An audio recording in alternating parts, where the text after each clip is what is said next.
Do you wonder about the cut flower industry? Well, I did it for 3 years. I'm going to let you know what my experience was, and I've got a story to tell about it. And I hope you'll join me. Coming up. Have you ever noticed that nurseries are slowly disappearing? In this country they are anyway. So there are hardly any nurseries left now. They're all pretty much gone, and pretty much Australia is just serviced by Bunnings warehouses, which sell the same generic plants that they sell everywhere throughout Australia with a very limited choice. But the recent trend lately is gardening is a dying hobby. No one's particularly interested anymore, and especially with the way properties are going, they're making smaller and smaller properties with larger and larger houses. So most houses now have no room for gardens anyway, so that's the way it's going. But anyhow, when I was younger, I was very passionate about Australian plants specifically, because most people were not interested in Australian plants. They pretty much thought they were rubbish, and they were treated like rubbish back then. So everyone was just interested in growing European plants or Mediterranean plants. And there were a few specialist nurseries that dealt with Australian plants. So I was quite passionate about growing those type of things. So I had an idea why don't I try and grow these plants and make money out of it? And I did quite a bit of research. I bought a lot of books. I wrote to Department of Primary Industries, and I got some research papers about Australian plants and their potential for a saleable commodity and florist shops and things like that. So my little adventure started. So one thing about Australia, I'm not sure if you know, is practically the entire population lives along the coastal strip of Australia. And the reason for that is that's where all the rain drops. So you go inland even as little as 100 kilometres and the rainfall basically halves to what it is on the coast. And by far all the nicest Australian plants were all arid and semi-arid plants. So all the eucalyptus and other types of native flora that would grow along the coast here all had white flowers, which was quite boring, and no one was interested in buying any of that stuff in flower arrangements. So I had to pick a dry area, and I also had to get plants that were desert plants, which were all the colourful flowers. I picked a location between Dalby and Tara, so it's a couple of 100 kilometres inland, and the rainfall is probably about a quarter of what it is on the coast. So I wouldn't call it semi-arid, but it is approaching semi-arid. So it's quite dry, maybe 400, 500 mils per year of rain, 15 inches a year, I guess, at the most. So it's not much. Those semi-arid plants you just cannot grow on the coast because they get susceptible to mildew very easy. So they like to have their roots in very dry soil, and especially sandy soil. So after a lot of looking around and research, I found a property west of Dalby. So I'm going to show you the property that I actually bought. It was 100 acres, so that's 40 hectares. It's that property there that's forested with a little property right in the front. So that green belt there, that's 100 acres. So you can see here the neighbour with his 100-acre block. He hated the native flora, so he had a special machine come in, and which was like a underground plough. So basically it was like a giant razor blade which you would drag a foot underneath the soil and would sever the roots of everything. So this guy hated the native flora so much, So you're probably wondering how much I paid for this. Well, I paid $23,000 for it. So, and that's a bargain. You can't get it for that price now, but back then land was quite cheap. I had no intention of living out here because there's absolutely no jobs out there. It's a long way from anywhere. It's at least a 50-kilometre drive to any type of shop, and it's very hot climate, and it's cold at nights. So it was an area that I wasn't particularly interested in living in, but I was prepared to live there if the business was successful. So it looks like what I've developed has already overgrown, but what I did is I hired a tractor from a local farmer, so he came in and he cleared about 3 acres, which is virtually nothing compared to the 100-acre block I had. And then I got him to make a road down to the dam. So the property did have a dam already, which you saw down on the right hand side. So I bought myself a water pump, some irrigation piping. I also got myself a Toyota Land Cruiser, the troop carrier they call them. So that thing was quite the fun car to drive. So wasn't fuel efficient, but back when I had the land, it didn't matter because petrol wasn't that expensive. And I had it converted to LPG, so I ran on liquid gas. So it was very cheap to run. So after all that, I had no way of getting these plants because no one sold these plants anywhere. So I actually had to go to a specialist seed collector. There was a seed collecting company in Western Australia that would actually go out in the wild and collect these seeds of mature trees in the wild and then put them in packets and then sell the seeds. So I actually got all the plants that I was growing from seeds ordered from Western Australia. I started growing little seedlings at home. Once they got about maybe a foot high, I would drive up there and plant them. So in the end I had thousands of trees. So most of them were trees. I had some shrubs. I wanted to pick things. I didn't want to pick annuals or biannuals because I didn't live there, so I wanted to pick something that was long-lived and was drought-resistant and also frost-resistant. So all the trees I picked were very resistant to drought once established. I'm just going to flash up on the screen all the different plants that I was growing. So a lot of them were banksias from West Australia. So all those colourful ones that you see in floral displays. So it's all these types of things you see here.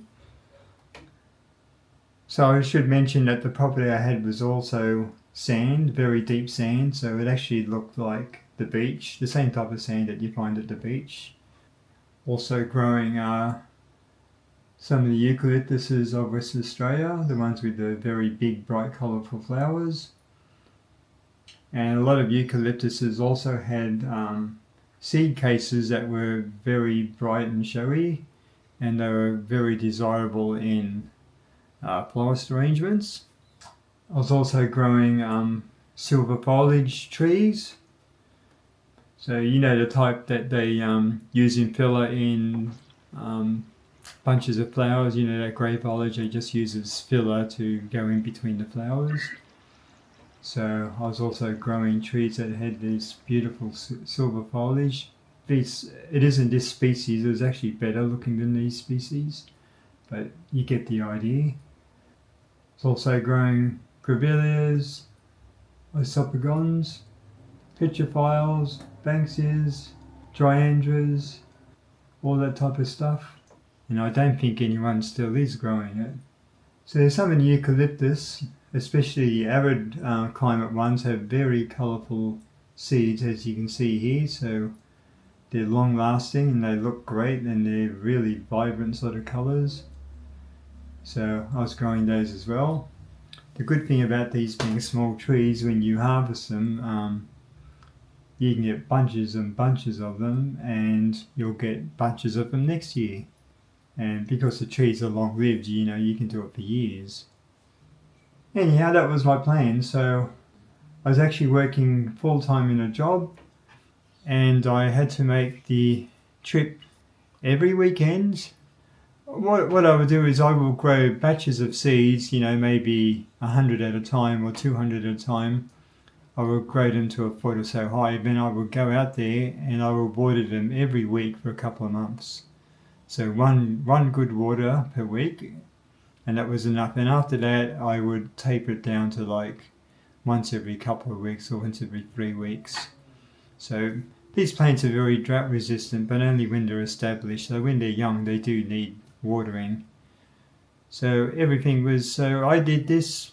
It was a 600-kilometer drive every weekend. It was extremely tiring because I also had a Monday to Friday job, and then I would do this all weekend.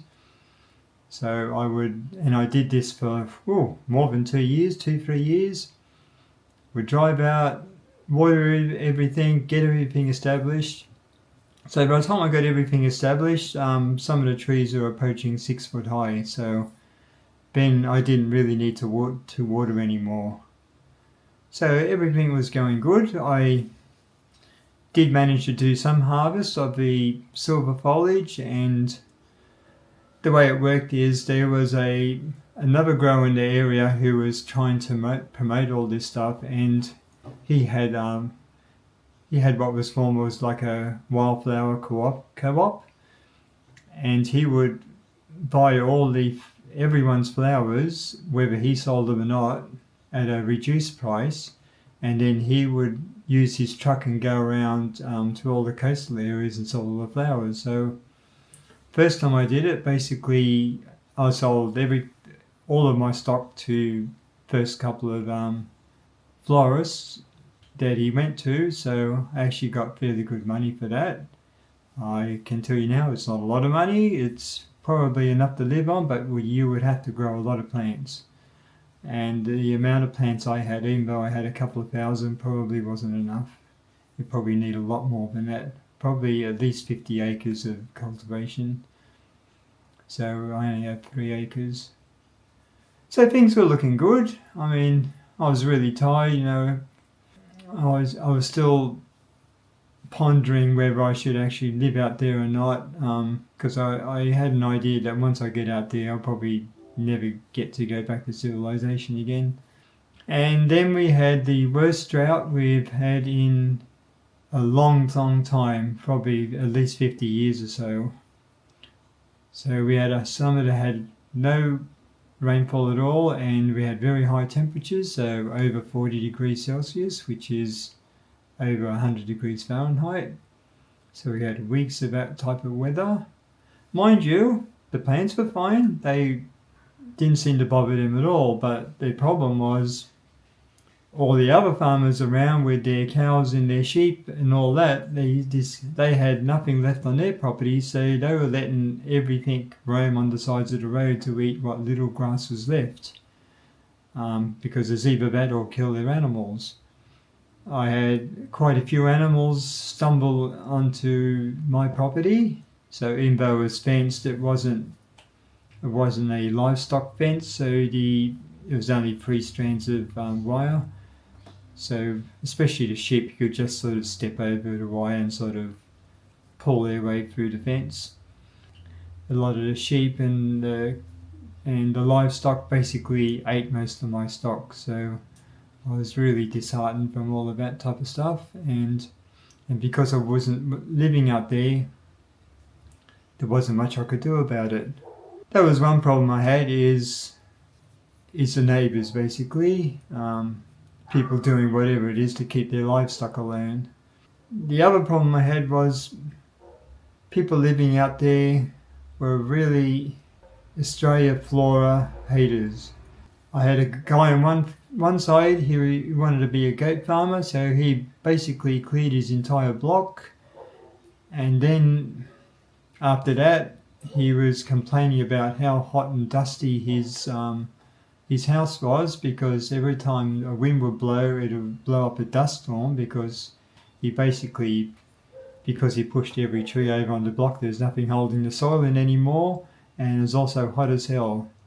And then after that he was really regretting clearing it all, because his goats were also burning in that type of high temperatures. So that's the sort of neighbours I had to deal with. The guy on the other side hated Australian plants even more. He hated it so much that he was trying to tell me to clear my land, and I refused. So I came over one weekend and found that half the property had been burnt down.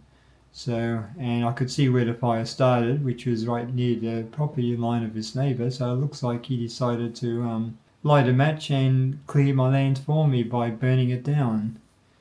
So I wasn't really impressed with that. But that's the sort of thing you got to deal with in the country with these type of some of these people are quite backwards in their thinking. So with Australian plants, they're nearly all extremely drought tolerant, or they got coping mechanisms with fire. So you can torch down a place, and within a year it'll be all back again to normal. So a lot of the plants here have fire resistant seeds, or they got seed coatings that are actually not activated to open unless it goes through a fire. And then you have other trees like gum trees, which actually have like dormant buds in the base of a root. So if a tree gets burnt to the ground, those dormant buds will activate and the tree will start growing up again from the ground. So they're virtually impossible to kill unless you poison them. So a couple of interesting things. I had a family of wallabies living on the block. Funny enough, they didn't touch my plants. They were only interested in eating the grass, so I had no problem with them. I just left them alone. Also had a family of emus living on the block, and they're the creepiest things you ever heard at night. And when you're trying to sleep, it sounded like some sort of witch doctor convention was going on in the distance. It was really creepy sound.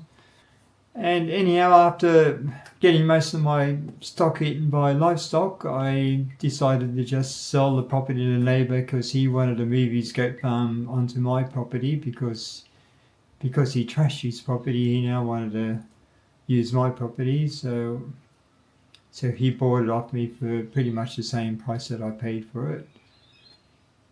So that's the other thing, when you live in the country, real estate does not go up. It just stays the same for years and years and years. And that was the end of that little venture. So a lot of money, a lot of time sunk into it. But I think it has the potential. If you live there and you can control your neighbours and you can sort of be more attentive to the needs of your plants when there's climatic changes, I think it'll probably be a good career to take. It's not for everyone, of course.